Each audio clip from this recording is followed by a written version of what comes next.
Fire NOC અને BU certificate સહિતના મુદ્દે વેપારીઓ અને લોકોને હાલાકી પડી રહી છે, ત્યારે વેપારીઓએ કમિશનરને આવેદનપત્ર પાઠવી વેપારીઓને સમય આપવા જણાવ્યું છે। માહિતી મુજબ રાજકોટ ચેમ્બર ઓફ કોમર્સ, ખાનગી શાળા સંચાલક મંડળ, ખાનગી ટ્યુશન ક્લાસીસ મંડળ સહિતના અનેક મંડળોએ કમિશનરને રજૂઆત કરી તેમજ યોગ્ય સમય આપવા માટે માંગણી કરી। આ તકે મ્યુનિસિપલ કમિશનરે કહ્યું કે અમે દરેક મહાનગરપાલિકા સાથે સંપર્કમાં છીએ તેમજ કમિશનરે હૈયાધારણા આપી કે એકાદ દિવસમાં યોગ્ય નિર્ણય લેવાશે તેમ જણાવ્યું। આજે રાજકોટ ચેમ્બર ઓફ કોમર્સ, સ્વનિર્ભર શાળા સંચાલક મંડળ, પ્રી સ્કૂલ એસોસિએશનના પ્રતિનિધિઓ એક સાથે આવી અને એક આવેદનપત્ર આપ્યું છે અને આવેદનપત્રની સાથે સાથે જે છેલ્લા રાજકોટ ગેમ ઝોનનો દુઃખદ બનાવ બન્યો ત્યારબાદ સમગ્ર રાજ્યમાં જે લોકો વધારે પડતા એકત્રિત થાય છે તેવા એકમોની સામે સઘન તપાસણી કરી તેઓની પાસે ફાયર એનઓસી બીયુ છે કે કેમ, કાયદાનું કમ્પ્લાયન્સ છે કે કેમ એની સઘન તપાસણી કરી અને જ્યાં ન હોય ત્યાં આગળ સીલિંગની કાર્યવાહી હાથ ધરવામાં આવેલી હતી। એમાં મને એ જણાવતા ખૂબ સારું લાગે છે કે એસોસિએશને પણ એ લોકો કાયદાની જે જોગવાઈઓનું પાલન કરવાનું થાય છે એમાં પાલન કરવા માટે એ લોકોએ પણ હકારાત્મક એટીટ્યૂડ બતાવેલો છે। જે બાબતોને સીલ કરેલી છે મુખ્યત્વે રજૂઆત એવી હતી કે ફાયર એનઓસી મેળવવામાં, બીયુ મેળવવામાં તેઓને સમય આપવામાં આવે। આ રજૂઆતના ધ્યાને લઈ અને આજે સામૂહિક રીતે આવ્યા છે પણ વ્યક્તિગત રીતે અથવા અલગ અલગ એસોસિએશનના રૂપે લગભગ 2-3 દિવસથી અમને આ અંગેની રજૂઆતો મળ્યા કરે છે। તો સૌ પ્રથમ અમે જ્યારે આ સીલિંગની કાર્યવાહી કરી ત્યારે પહેલું મહત્ત્વનું પગલું એ ભરેલું હતું કે જે એકમોએ ફાયર એનઓસી લેવા માટેની કાર્યવાહી હાથ ધરવાની થાય છે, બીયુ માટે મેળવવાની કાર્યવાહી હાથ ધરવાની થાય છે, ઇમ્પેક્ટની અરજીનો સમયગાળો હજુ ચાલુ છે તો ઇમ્પેક્ટ હેઠળની અરજી કરવા માટેનો સમયગાળો ચાલુ થાય છે। ગેરકાયદેસર જે બાંધકામો છે એમાં અમુક સંસ્થાઓએ એને દૂર કરવા માટે પણ અમને રજૂઆત કરેલી હતી। તો પહેલાં આપણે એમને આવી કાર્યવાહી કરવા માટે લગાડવામાં આવેલા સીલ ખોલવાનો નિર્ણય લીધેલો છે અને એના અનુસંધાને લગભગ 200થી 250 જેટલા એકમોને આપણે સીલ પણ ખોલી આપેલા છે। હવે વાત રહી ફાયર કમ્પ્લાયન્સ માટેની જરૂરી કાર્યવાહી કરવા માટે, એવી પણ રજૂઆત છે કે જેમાં ફાયર એનઓસી મળી ગયેલું છે પરંતુ બીયુ પરવાનગી મેળવવામાં અથવા ઇમ્પેક્ટ હેઠળ અરજી કરી અને એને નિયમિત કરવામાં સમય જાય છે। તો આવા બધા જે ઘટનાઓ અને ધ્યાન ઉપર આવે છે। અગાઉ ફાયર એનઓસી પણ મેળવેલું હતું પણ સમય સંજોગોમાં એને રિન્યૂ નથી કરાવી શક્યા, એવા પણ બાબતોની લઈને રજૂઆત થઈ છે। અમે સમગ્ર રાજ્યના જે મહત્ત્વના કોર્પોરેશન છે, મ્યુનિસિપલ કોર્પોરેશન, એની સાથે હું પણ સંપર્કમાં છું સતત અને દરેક કોર્પોરેશનમાં આવી રજૂઆતને મળ્યા બાદ જે અલગ અલગ પ્રકારની પરિસ્થિતિઓ પ્રવર્તે છે એ પરિસ્થિતિની અંદર હવેના પછીના સમયગાળામાં કાયદેસરતા દરેક એકમો મેળવે એના માટેની વિવિધ કાર્યપદ્ધતિઓ એક એસઓપી બનાવવાનું એક અમે વિચારી રહેલા છીએ। 1-2 દિવસની અંદર આવા અલગ અલગ તમામ પરિસ્થિતિમાં જેની પાસે ફાયર એનઓસી છે પણ બીયુ નથી, જેની પાસે બીયુ છે પણ ફાયર એનઓસી નથી મેળવેલું, જેની પાસે ફાયર એનઓસી મેળવેલું છે પણ રિન્યૂ નથી કરાવેલું, આવી અલગ અલગ પરિસ્થિતિ પ્રમાણે આગળ કેટલા પ્રકારે આપણે એમને સમય આપી શકાય એના માટેની અમે સક્રિય વિચારણા અમે કરી રહેલા છીએ અને 1-2 દિવસની અંદર આ અંગે ચર્ચા વિચારણા કરી તમામ કોર્પોરેશનની સાથે એમના દ્વારા આપવામાં આવેલી કાર્યપદ્ધતિઓનો પણ અભ્યાસ કરી અને 1-2 દિવસમાં રાજકોટ મહાનગરપાલિકા પણ આ અંગે યોગ્ય નિર્ણય લેશે। સર, 13 તારીખથી સ્કૂલો ચાલુ થઈ છે, શાળા સંચાલક મંડળની એક જ માંગ છે કે સ્કૂલ ચાલુ કરવી કે ન કરવી, સર શું કહેશો? કારણ કે હવે 2 દિવસ બાકી છે। હા, વાત સાચી છે। એમાં મેં આપને કીધું એવી રીતે કે શાળાઓમાં પણ બે એક પ્રકારની પરિસ્થિતિ છે કે અમુક શાળા પાસે ફાયર એનઓસી છે પણ બીયુ નથી અને અમુક શાળા પાસે ફાયર એનઓસી પણ નથી, બીયુ પણ નથી। એટલે આવી અલગ અલગ જે કેટેગરી છે એ અલગ અલગ કેટેગરી પ્રમાણે અલગ અલગ પ્રકારનો આપણે કાર્યપદ્ધતિ અમારે અપનાવવાની થશે। 1-8 દિવસની અંદર અમે આ યોગ્ય નિર્ણય લઈ અને જાણ કરીશું કે જેની પાસે ફાયર એનઓસી છે તો એને બીયુ માટે કેટલા દિવસનો અમે સમય આપવા માગીએ છીએ, જેની પાસે ફાયર એનઓસી નથી તો એમાં સમય આપી શકાય કે ન આપી શકાય એની પણ માગણી કરી ચકાસણી કરી અને અમે નિર્ણય લઈશું.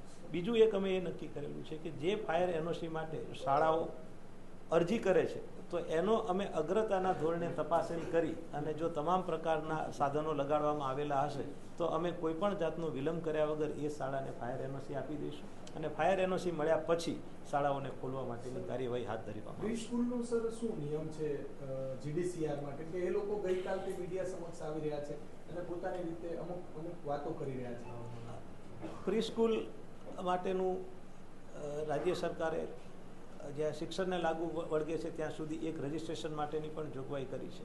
જીડીસીઆરને જ્યાં સુધી લાગે વળગે છે ત્યાં સુધી રેસિડેન્શિયલ ઝોનની અંદર શૈક્ષણિક પ્રવૃત્તિ એ પરમિસિબલ જરૂર છે, પણ બંગલા તરીકે પ્લાન પાસ કરાવી અને પછી એને આખી શાળા સંકુલની અંદર પરિવર્તિત કરવું તો એમાં જીડીસીઆરનું એ શૈક્ષણિક એકમ માટેના જીડીસીઆર અલગ છે અને રેસિડેન્શિયલ બંગલો માટેના પણ જીડીસીઆર અલગ છે. રેસિડેન્શિયલ ઝોનમાં અચૂક એ પરમિસિબલ આવે છે, પણ જ્યારે એ રેસિડેન્શિયલ ઝોનની અંદર પ્રી સ્કૂલ કરે તો એને પાર્કિંગ માટેના અલગ નોર્મ્સ લાગુ પડે છે, માર્જિન માટેના અલગ નોર્મ્સ લાગુ પડે. એટલે આ બાબતો ચકાસવાની હોય છે. માટે એક મિસકન્સેપ્શન છે કે રેસિડેન્શિયલ ઝોન છે, અમે રેસિડેન્શિયલ ઝોનમાં જ સ્કૂલ કરેલી છે, પણ એનો બિલકુલ અર્થ એવો નથી થતો કે જે સ્વરૂપમાં હાલ છે એ જ સ્વરૂપની અંદર એ જીડીસીઆરની કમ્પ્લાયન્ટ થાય. એટલે અમારે દરેકે દરેક આવી પ્રી સ્કૂલ જે છે એની વ્યક્તિગત રીતે ચકાસણી કરવી પડે અને વ્યક્તિગત રીતે કેવા પ્રકારનું હાલ બાંધકામ ધરાયેલું છે. બીજું એ પણ બાબતો ધ્યાને આવેલી છે પ્રી સ્કૂલની અંદર કે જે મંજૂર થયેલું બાંધકામ હોય એ મંજૂર થયેલા બાંધકામની અંદર પણ ફેરફારો થઈ અને પ્રી સ્કૂલનું કાર્ય કરવામાં આવતું હતું. એટલે આ બધી જ બાબતોને એક કિસ્સામાં તપાસી અને કિસ્સાવાર નિર્ણય લેવાનો થાય. આમાં એક કોઈ જનરલાઇઝ નિર્ણય ન લઈ શકાય, કારણ કે દરેક એકમો માટે પરિસ્થિતિ અલગ અલગ છે. સર, તક્ષશિલા કાંડ થયું ત્યારે પણ આ શાળા કોલેજો જે ક્લાસીસ છે ત્યાં બધે ફાયરની તપાસ થઈ જ હતી સર રાજકોટ. તેમ છતાં અત્યારે જે 100 થી વધારે સ્કૂલોમાં આ નિયમોનું પાલન નથી થયું.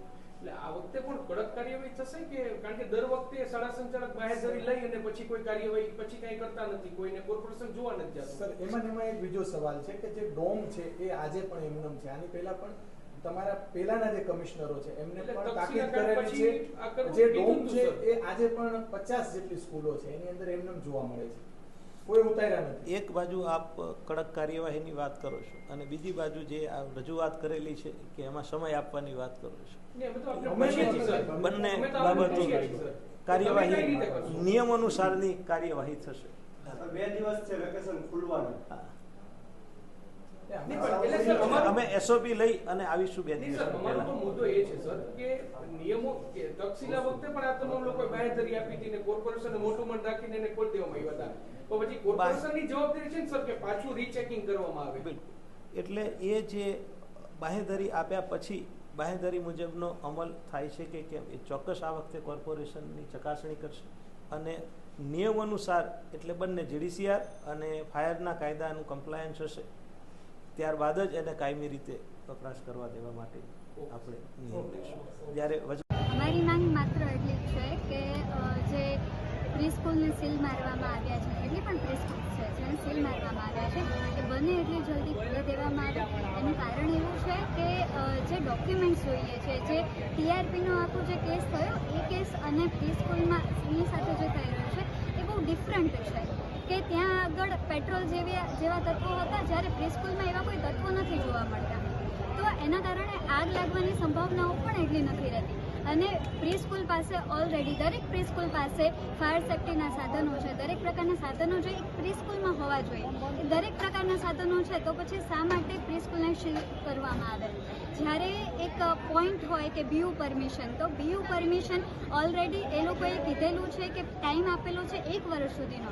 તો એ ડોક્યુમેન્ટ માટે ટાઈમ ન આપતા સીધું સીલ મારી દેવું એ રાજકોટ મ્યુનિસિપલ કોર્પોરેશન એ વસ્તુ ધ્યાનમાં લેવી જોઈએ અને જલ્દીથી જલ્દી બધી પ્રી સ્કૂલને સીલ ઓપન કરી દેવા જોઈએ. આજનું અમારું રિપ્રેઝન્ટેશન ખાલી એક જ છે કે ફાયર ઇન્સિડન્ટ જે બની ગયો એની સાથે અમે પૂરેપૂરા સાથે છીએ કે અમારું દુઃખ વ્યક્ત કરીએ છીએ, પણ ફાયર ઇન્સિડન્ટ અને બીયુ પરમિશન આ બંનેને કોઈ કનેક્શન જ નથી. ઓલરેડી ગુજરાત ગવર્મેન્ટ છે એણે પ્રી સ્કૂલને રેસિડેન્સમાં અલાઉડ કરેલી છે અને ગયા વર્ષે ફેબ્રુઆરીમાં આ નિયમ આવેલો છે કે ભાઈ જેને બીયુ પરમિશન નથી એ બધાને 1 વર્ષનો ટાઈમ આપેલો છે. તો એ 1 વર્ષના ટાઈમમાં બધા પ્રી સ્કૂલવાળા બીયુ પરમિશન ને એ બધું લઈ લેશે, પણ એના લીધે અત્યારે સીલ કરવાનો કોઈ પ્રશ્ન જ નથી, કારણ કે આ બે વસ્તુ અલગ છે. ફાયર સેફટીના નોર્મ્સ બધી સ્કૂલમાં અવેલેબલ છે, છતાં પણ બીયુ ન હોવાને કારણે પ્રી સ્કૂલ સીલ કરેલી છે. અત્યારે અમારા માટે એડમિશનનો પીક ટાઈમ છે. જો આ ટાઈમમાં પ્રી સ્કૂલ બધી બંધ રહેશે તો આખું વર્ષ અમારા લોકોને પછી એડમિશન છે એ નથી આવવાના. અમારો જે પ્રી સ્કૂલનો સ્ટાફ જે મારી સાથે છે એ લોકોની પ્રી સ્કૂલના જે સેલેરી મળે છે એના ઉપર એ લોકો ચાલતા હોય છે. તો અમારું ખાલી મ્યુનિસિપલ કોર્પોરેશનને કહેવાનું એટલું જ છે કે બીયુ પરમિશન પણ અમે લોકો લઈ લઈશું, પણ તમે લોકો એના માટે અમને થોડો ટાઈમ આપો અને પ્રી સ્કૂલના સીલ ખોલી આપો, જેથી અમે નો ડાઉટ છોકરાઓને ના બોલાવીએ તો કંઈ નહીં, પણ અમે અમારી એડમિશન પ્રોસિજર છે એ ચાલુ કરી શકીએ, જેથી કરીને જ્યારે બધા નોન ફૂલફિલ થઈ જાય તો પ્રી સ્કૂલ છે એ વ્યવસ્થિત રીતે ચાલુ થઈ શકે. રાજકોટના મોટાભાગની પ્રી સ્કૂલ છે એ રાજકોટ એસોસિએશનની મેમ્બર છે. અમારી માંગ ખાલી એટલી જ છે કે બીયુ પરમિશન જેવા ડોક્યુમેન્ટરી પુરાવાના અભાવે તમે પ્રી સ્કૂલ છે સીલ ના કરો અને એડમિશનનો અમારો ટાઈમ છે એ તમે સાચવી લો.